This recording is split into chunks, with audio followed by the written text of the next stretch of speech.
ஆசியுடனும்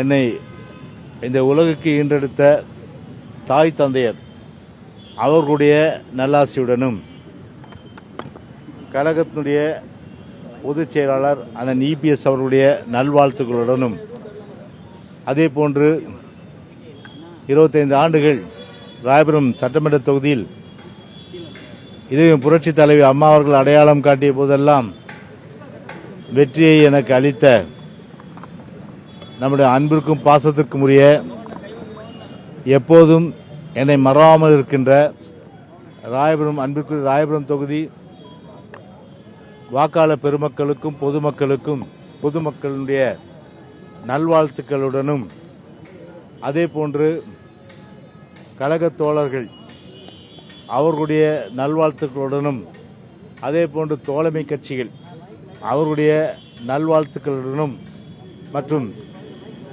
எனது எப்போதுமே என்னோடு இருக்கின்ற பாசத்திற்குரிய ஊடகத்துறை நண்பர்கள் அவர்களுடைய நல்வாழ்த்துக்களுடனும் இன்றைய தினம் வேட்புமனு அனைத்து இந்திய அண்ணா திராவிட முன்னேற்ற கழகத்தின் சார்பில் மறைந்த தலைவருடைய ஆசையோடும் மற்றும் நல்வாழ்த்துக்களோடும் இன்றைக்கு தாக்கல் செய்து இருக்கின்றேன். எனவே இது எனக்கு புதிய தேர்தல் அல்ல. 1991ஆம் ஆண்டிலிருந்து இதே புரட்சி தலைவி அம்மா அவர்கள் என்னை முதலாக தொகுதிக்கு அடையாளம் காட்டியவர். அவரோடு கடந்த தேர்தல்களிலே ஒரு மாபெரும் வெற்றியை பெற்று 25 ஆண்டுகள் சட்டமன்ற உறுப்பினராகவும் அமைச்சர் பொறுப்பு என்று சொன்னால் பல்வேறு துறைகள்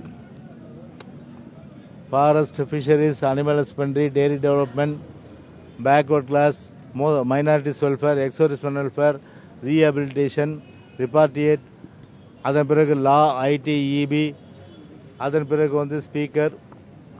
அது மட்டும் இல்லாமல் கட்சியிலும் சரி பல்வேறு பொறுப்புகள் அளித்து அழகு பார்த்தார்கள்.